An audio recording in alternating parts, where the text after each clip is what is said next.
अस्सलाम वालेकुम वरहमतुल्लाहि वबरकातुहू। दोस्तों, एक बार फिर मैं आपको अपने चैनल पर खुश आमदीद कहता हूँ। आप अगर मेरे चैनल पे नए हैं तो एक छोटा सा रिक्वेस्ट है कि प्लीज़ मेरे चैनल को सब्सक्राइब भी करें और वीडियो को भी पूरा देखें और वीडियो को यार लाइक करें फ्री में। तो चलिए दोस्तों, आज का वीडियो शुरू करते हैं। दोस्तों,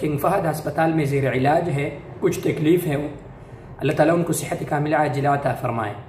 दोस्तों, वीडियो बनाने का मकसद यह है कि कुछ दोस्तों ने कहा कि यार आपने इस पर वीडियो नहीं बनाया है, लेकिन दोस्तों मैं आपको ये बताता चलूँ, ये आपके मालूमात के लिए है कि सऊदी अरब के बादशाह अल्हम्दुलिल्लाह कोरोना वायरस की वबा में जिस तरह हम अजनबी और मुकीमीन की खिदमत की है, बिला तफरीक इंसानियत की खिदमत की है, अल्लाह रब्बुल आलमीन खादिम अलहरमैन शरीफैन हफिज़हुल्लाह को इसका अजर अता फरमाए और अल्लाह ताला उनको सेहत कामिला आजिला अता फरमाए।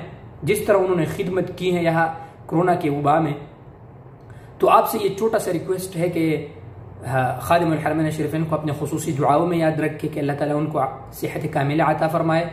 और आपसे ये रिक्वेस्ट करना था कि दोस्तों इस तरह के इधर उधर का कोई कमेंट्स या व्हाट्सएप मैसेंजर पर कोई कॉल वगैरह इधर उधर के कोई बात हम पाकिस्तानी फिर करते हैं या सब, तो आपसे छोटा सा रिक्वेस्ट है कि मुहतात रहिए, इस तरह के कोई इधर उधर के कोई वीडियोस भी मत बनाएं और इस तरह कोई बातें भी मत करें, ये आपके लिए मुश्किल हो सकते हैं।